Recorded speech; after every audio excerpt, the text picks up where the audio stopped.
வங்கக்கடல் பகுதி மற்றும் மன்னார் வளைகுடா பகுதிகளில் 60 கிலோமீட்டர் வரை சூறைக்காற்று வீசக்கூடும் என்று வானிலை ஆய்வு மையம் எச்சரிக்கை விடுத்திருந்த நிலையில் தூத்துக்குடியில் மீனவர்கள் கடலுக்கு செல்லாமல் படகுகளை கரையோரங்களில் நிறுத்தி வைத்திருக்கிறார்கள். இதுகுறித்த கூடுதல் விவரங்களை செய்தியாளர் அருள்குமார் வழங்க நாம் கேட்கலாம். வணக்கம் அருள்குமார், எத்தனை படகுகள் கரையோரம் நிறுத்தி வைக்கப்பட்டிருக்கு? மீனவர்கள் என்னென்ன நடவடிக்கைகளில் ஈடுபட்டு வராங்க? விவரங்கள்.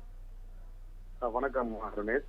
அதாவது வங்க கடல், குமரி கடல், மன்னார் வளைகுடா, தென்கிழக்கு அரபிக்கடல், மாலத்தீவு உள்ளிட்ட அந்த கடல் பகுதியில 55 கிலோமீட்டர் முதல் 60 கிலோமீட்டர் வரை பலத்த காற்று, நேரம் அவ்வப்போது சுழல் காற்று வீசும் வானிலை ஆய்வு மையம் எச்சரிக்கை விடுத்திருக்கு.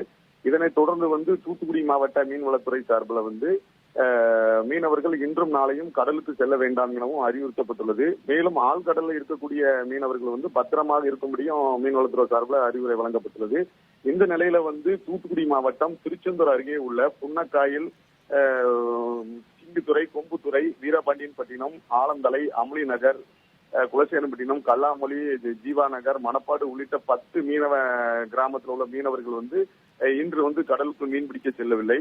அதனால் சுமார் 1200 பைபர் படகுகள் கரையில் நிறுத்தி வைக்கப்பட்டுள்ளது. நாம் பார்த்துக் கொண்டிருப்ப காட்சியானது திருச்செந்தூர் அருகே உள்ள அமளி நகர் மீனவ கிராமத்தில் மீனவர்கள் கடலுக்கு மீன் பிடிக்க செல்லவில்லை. இதனால் அமளி நகர் கிராமத்தில் சுமார் 200 பைபர் படகுகள் கரையில் நிறுத்தி வைக்கப்பட்டுள்ளது. மேலும் இந்த மீன் பிடிக்க செல்லாதனால பல கோடி ரூபாய் வருத்தமும் பாதிக்கப்பட்டுள்ளது. பலத்த காற்று வீசக்கூடும் என்பதால் கடற்கரை பகுதி வெறிச்சோடி காணப்படுது. பைபர் படகுகள் மட்டும் கரையோரத்தில் நிறுத்தி வைக்கப்பட்டுள்ளது.